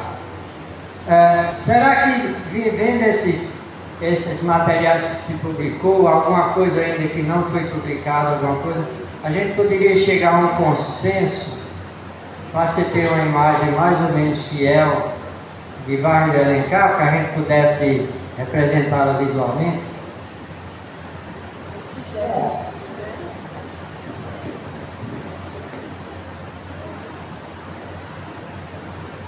Diante do grau eu vou usar um termo contemporâneo, né, para me referir ao passado, mas diante do grau que nós chamaríamos de escolarização, o Brasil era bem mais baixo que outras áreas aqui da América Hispânica e da América Inglesa. Isso se qualifica, por exemplo, no número de pinturas, ou de paisagens, ou de casas, de fazendas, ou de pessoas. Então, é uma realidade. Né? Você não forma, se a pessoa, né, não tem como estudar artes, né? Nem fosse em oficinas, como se chamava na época, né, as oficinas de pintura. Então, Tiradentes foi recuperado, e curioso que ele é retratado com a figura de Jesus Cristo, com o cabelo grande, a barba, só que quando se executava alguém, em qualquer lugar do mundo, a pessoa tinha um tronco para cima raspado. Então, Tiradentes, se ele tinha cabelo, ele morreu decapitado sem cabelo, sem barba. E na prisão também a pessoa tinha a cabeça raspada, até hoje, né? Nos presídios e tudo, por uma questão profilática, e também porque para os cristãos é um ato de humildade, inclusive a tonsura, né, é considerado um ato de humildade, até hoje em algumas ordens. Mas em determinados momentos é uma forma também de humilhar as pessoas. Então, depois da Revolução, da Segunda Guerra Mundial, por exemplo, os franceses rasparam a cabeça das mulheres que conviviam com os alemães. Né? Então, digamos, depilar uma pessoa em determinados momentos pode ter um significado positivo ou negativo. Então, Tiradentes nunca teve essa imagem que hoje é retratada, como uma espécie de Cristo, né? Isso a República vai criar. Então, a dificuldade que se tem com Tiradentes vai se ter com Bárbara de Alencar. Hoje, com os avanços, né, digamos, de reconstituição da arqueologia, de outras ciências, vamos dizer que seria possível tentar esboçar. Ela está enterrada em Campos Sales, não é? Se for mesmo, tá, pessoal, né, e aí eu não quero lançar nenhuma polêmica, não, é porque, né, às vezes a gente acha que é e pode não ser, né? Eu também não estou dizendo que tem algum fundamento para isso, não. Mas comprovado que é o ossuário dela, se poderia tentar reconstituir, né? Ainda que tendo, né, não seria 100% fiel. Né? Então, eu acho que, né, poderia ser até um projeto. Aqui a URCA tem curso de biologia, né, eventualmente se poderia tentar fazer uma reconstituição que eu sempre chamo de aproximada, né? Porque em toda ciência, por mais que se tente ser objetivo, a subjetividade vai fazer parte. Então, se alguém achar que Bárbara de Alencar tinha que ser representada como uma mulher belíssima, alguém vai caprichar ali na hora do... Se achar que a expressão de sofrimento é que tem que ser realçada, alguém vai, digamos, reconstituir um rosto com um olhar, vamos dizer, mais cansado, mais... Então, também depende da subjetividade da pessoa que for trabalhar nesse tipo de projeto. Por isso que eu sempre chamo aproximado, né? Porque não tem como... na Revolução Francesa, se diz que 2 pessoas, em poucas semanas, ficaram com a cabeça branca. Uma teria sido Maria Antonieta, foi um choque, quando as pessoas viram ela com a cabeça branca, ela não tinha nem 40 anos, e outro teria sido Desmoulins. Eu já perguntei para mais de uma pessoa da área de biologia se seria possível isso ocorrer com uma pessoa. Me foi informado que não seria possível, mas eu também não sou da área, então quando eu digo que Maria Antonieta e Desmoulins ficaram com a cabeça branca, eu expresso um juízo de valor, que no caso, quer dizer, olha o que a Revolução Francesa fez com as pessoas a ponto de provocar algo que vai além do sofrimento imaginável deles. Quer dizer, a pessoa em poucas semanas se consumiu na prisão. Então, por isso que assim, eu sempre falo que tem uma dose de subjetividade, né? Mas eu acho que valeria a pena, né? Se houver recursos e vontade política para isso, não só dela, né? Aí eu faço uma sugestão de sugerir sempre é mais fácil, né, pessoal, né, do que ir lá, né? De outras lideranças também, né? Reconstituir, se for possível, de outras lideranças também.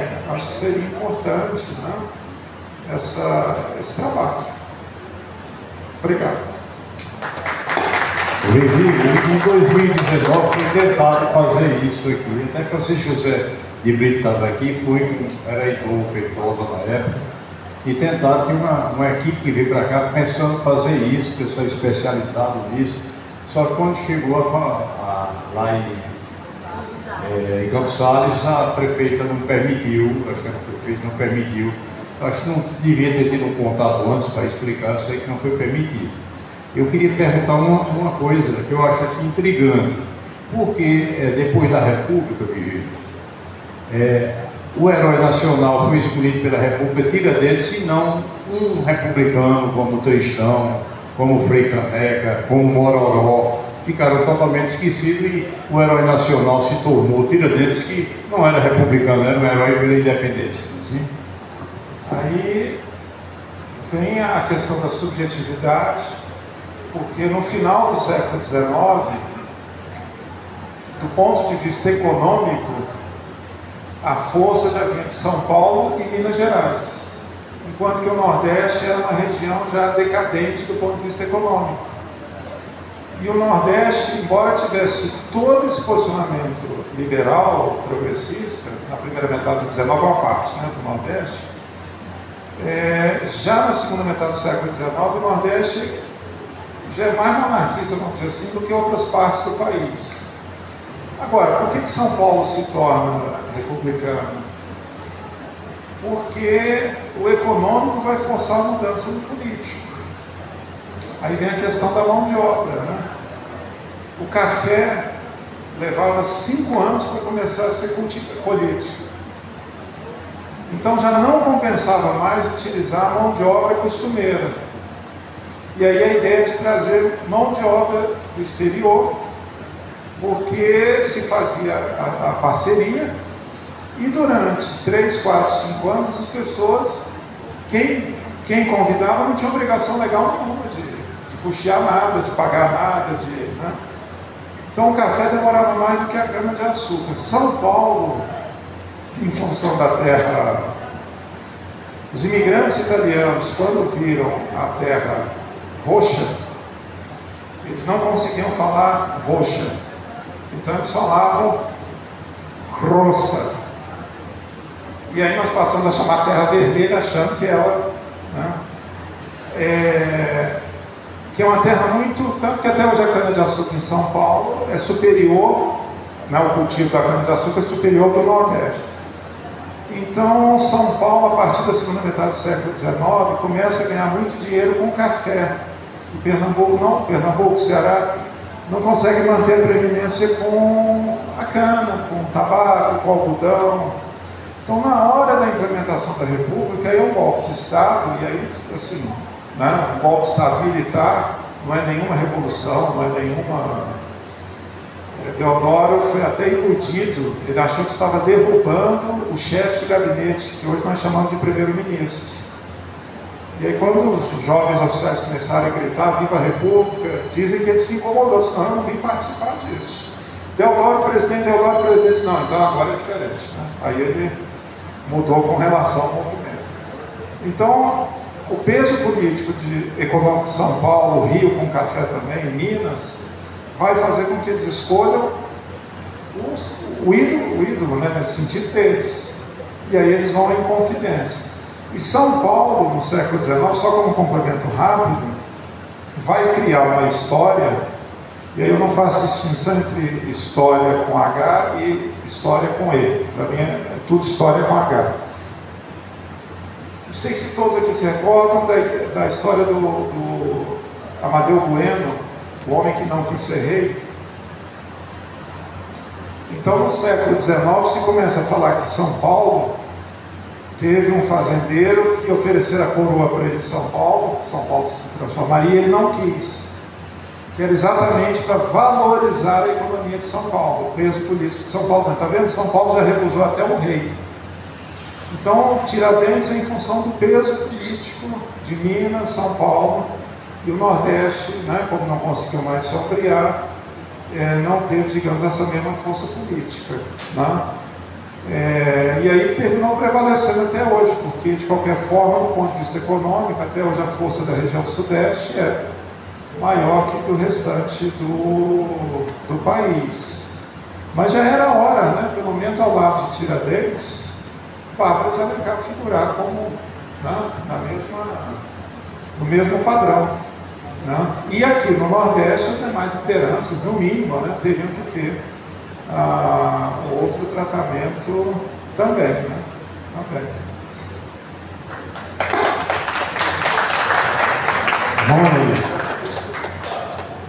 Mas uma pergunta é o seguinte: qual a repercussão do século XVIII no movimento republicano de 1817, todo o século XIX? A repercussão entre a população. Porque se sabe, inclusive, que ele engrossou um grupo de revolucionários da época com trabalhadores da sua propriedade. Né? É importante que a gente saliente que não havia a ideia de Brasil. Né? Então, por exemplo, Minas Gerais é basicamente Minas Gerais, não é um movimento nacional. Mas foi alguém a São Paulo, foi alguém ao Rio, mas não. É basicamente um movimento mineiro, vamos chamar assim. Quando se fala em República do Crato, Revolução de 17, Confederação do Equador, uma pessoa, 200 anos aqui no Crato, a ideia máxima que ela tinha, digamos, política, era até Recife, nem Fortaleza. O imaginário, e aí não é em função de nenhuma limitação intelectual, é porque o mundo dela era muito menor do que o nosso hoje. Um escocês de 200 anos atrás, ele não se imaginava um cidadão britânico, súdito britânico.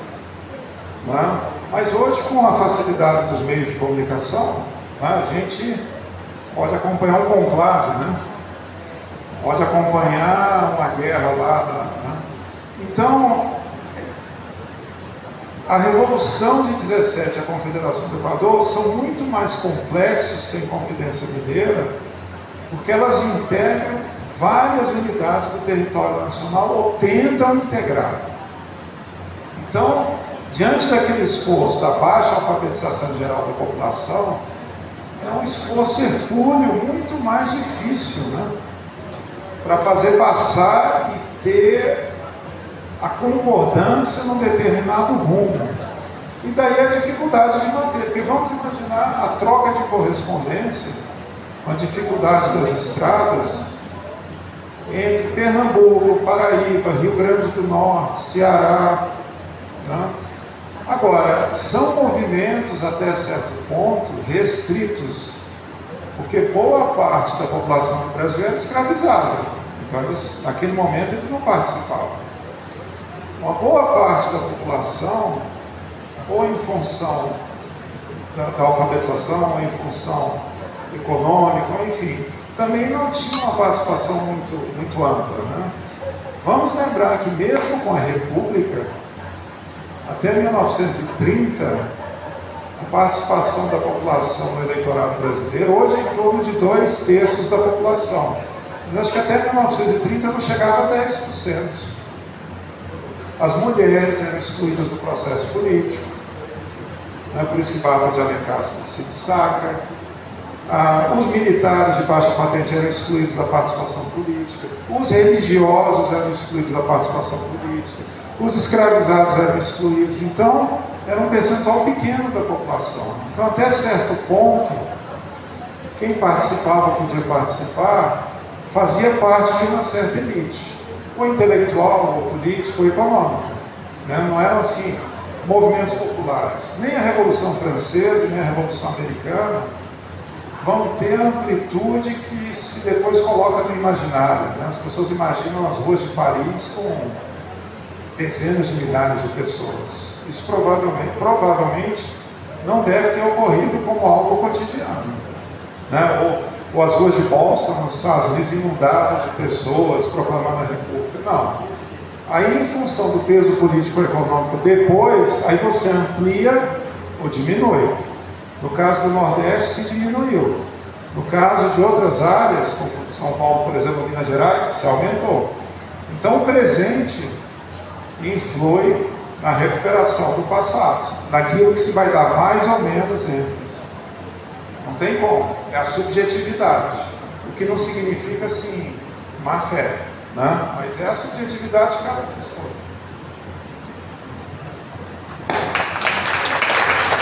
Pessoalmente, eu gostaria de agradecer a presença de todos. Eu acho que foi muito interessante e merece o nome de Conferência Magna, como foi colocado no profetozinho, no folder do evento relacionado com Bárbara em comemoração ao 3 de maio. E a gente quer agradecer em nome do Instituto Cultural do Cariri e em nome da Secretaria de Cultura do município, a presença do querido Virgílio Caixeta Raio aqui conosco. Muito obrigado, parabéns. E boa noite para todos e todas.